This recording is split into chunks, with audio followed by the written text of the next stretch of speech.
आपण पाहताय महाराष्ट्र खबर न्यूज। या बातमीचे प्रायोजक आहेत श्री गणेश ज्वेलर्स अँड सराफ हडपसर पुणे। बदलापुरात चिमुरडीवर झालेल्या लैंगिक अत्याचाराच्या घटनेमुळे आंदोलन पेटलेलं असताना दुसरीकडे बदलापुरातूनच एक धक्कादायक प्रकार समोर आला आहे। या व्हिडिओमध्ये एक कार चालक बेदरकारपणे दुसऱ्या गाडीला जाणून बुजून धडक देत असल्याचं दिसत आहे।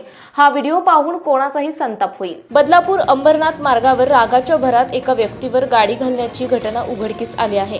कौटुंबिक वादातून ही घटना घडली आहे। मुलगा सतीश शर्मा आणि वडील बिंदेश्वर शर्मा यांच्यात वाद झाला होता। वडील बिंदेश्वर हे सतीशची पत्नी, मुलगा आणि इतर सदस्यांना घेऊन मुंबईकडे निघाले होते।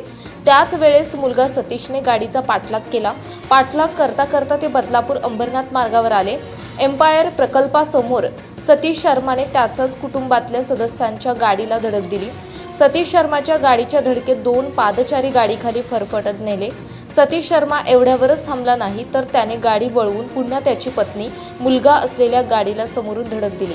या गाडीत त्याचा मुलगा बसला होता। धडक देताच तो घाबरला आणि आरडाओरडा करू लागला। लेकाचे आर्तहाक ऐकूनही सतीश थांबला नाही। कुटुंबियांच्या वाहनाच्या मागे थांबलेल्या दुचाकीस्वारालाही त्याने धडक दिली। या धडकेत ओम चव्हाण आणि हर्ष बेलेकर हे दोघेही जखमी झाले। बाप लेकाचं भांडण लोकांच्या जीवावर आलं। हा व्हिडिओ सोशल मीडियावर व्हायरल झाला असून या मानसिकतेवर संताप व्यक्त केला जातोय। आपण पाहताय महाराष्ट्र खबर न्यूज।